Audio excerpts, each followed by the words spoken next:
Turning now to Capitol Hill, just moments ago, I spoke with Republican Congresswoman Paulina Luna, who's been one of the most prominent voices on Capitol Hill, pushing the expulsion for members of Congress that she believes have violated some manner of ethics rules or other rules. Please take a listen to that conversation. There's quite a bit of news in it. On X, you posted the following, tagging Senate Majority Leader John Thune. It seems like the Senate has its own trash to take out. You, meaning Thune, need to look into the allegations against one of your senators. It's very disturbing.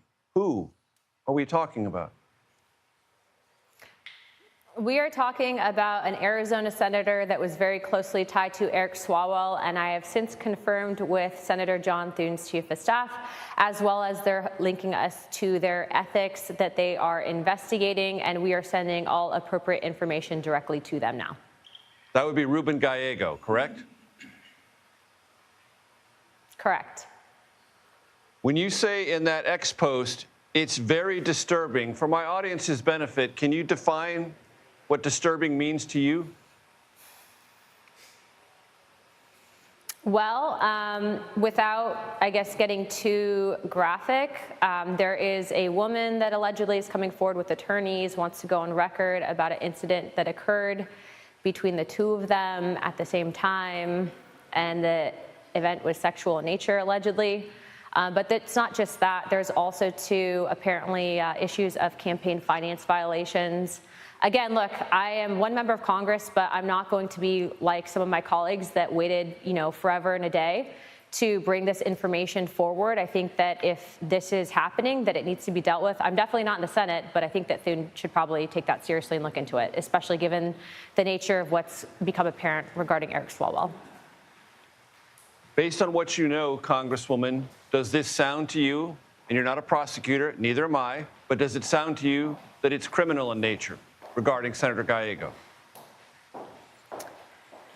I think that if it involves people that were potentially trafficked, yes. Regarding the campaign finance violations, I think that that's cut and dry.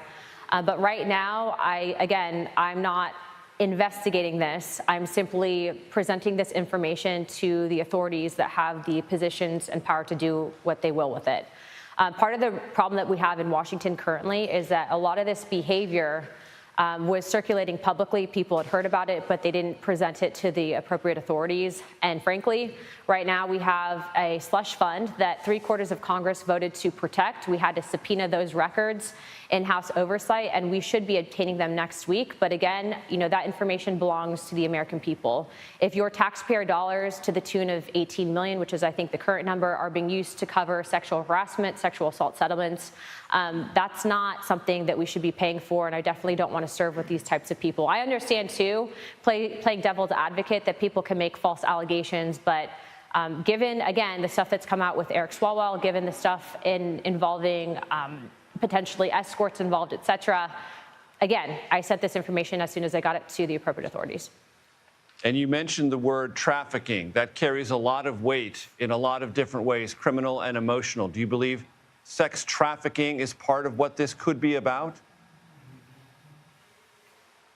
I think any time that you are knowingly engaging in purchasing someone for sex, that is something that should be taken seriously.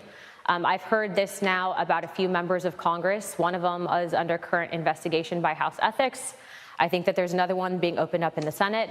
But yes, I would say that that's criminal in nature. Actually, right now in the United States, according to the Trafficking in Persons report that the State Department typically puts out, we're one of the worst countries in the world for that. And again, we don't know anything about these individuals. I mean, are they doing it on their own accord? Are they being forced? Are they being coerced?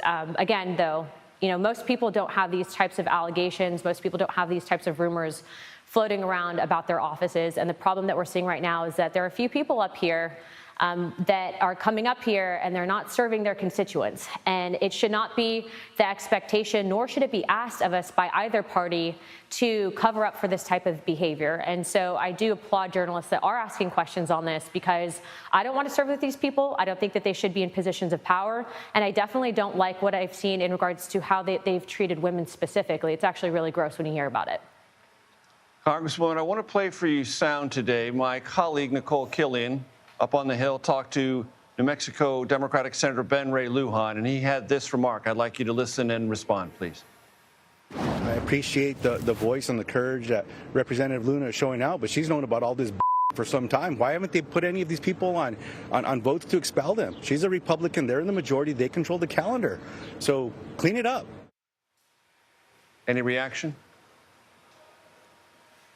I actually did do the vote to expel Tony Gonzalez and was told that we couldn't pair it. So there's that. I have actually never even heard of that member before. And to say that I know what's happening in the Democrat coalition and caucus is kind of interesting because I'm not a Democrat.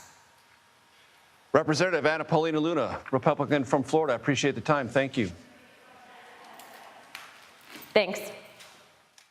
Nicole Killian joins me from Capitol Hill. Nicole, you were just listening.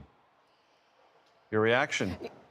Yeah, that's right. Well, more broadly speaking, when we talked to Senator Ben Ray Lujan, he shared a similar sentiment to what Congresswoman Luna has expressed in terms of, cleaning house and taking out the trash, if you will. That is what he told me in terms of just this broader culture of potentially covering up allegations against any particular member. So he said if anyone has been accused of misconduct or is engaged in misconduct, that we should clean it out and we shouldn't sugarcoat this anymore. So I think there, if we played out more of the bite, perhaps both members would have found some agreement there. But that being said, to the Congresswoman's point, we also spoke with Majority Leader John Thune earlier in the day, and he did confirm, as the Congresswoman did as well, that this matter that she referenced involving a senator has been referred to Senate Ethics and will play out there. Thune was very clear that he did not know anything with respect to these allegations, didn't know the particulars of the case, only that, yes, he had been contacted by Luna's office and has since referred the matter to Senate Ethics. So again, we will continue to monitor to see how this situation plays out. As far as her confirming to you that it might be Senator Ruben Gallego, I would point out that we did participate in a very lengthy press conference with him earlier this week, where he made clear that not only did he not have any knowledge of Congressman or now ex-Congressman Eric Swalwell's behavior and conduct with respect to some of these allegations of sexual assault, but he was asked explicitly whether or not he has been engaged in any misconduct with either staffers or any other women outside of his marriage. He definitively said no. We also, one of our producers also asked him if he could definitively say that he has not mistreated any of his female staffers. He also said no. So obviously we will reach out to his office for comment in terms of the Congresswoman's latest claim, but he has previously denied any wrongdoing. Nicole Killian with all that information on Capitol Hill. Thank you very, very much.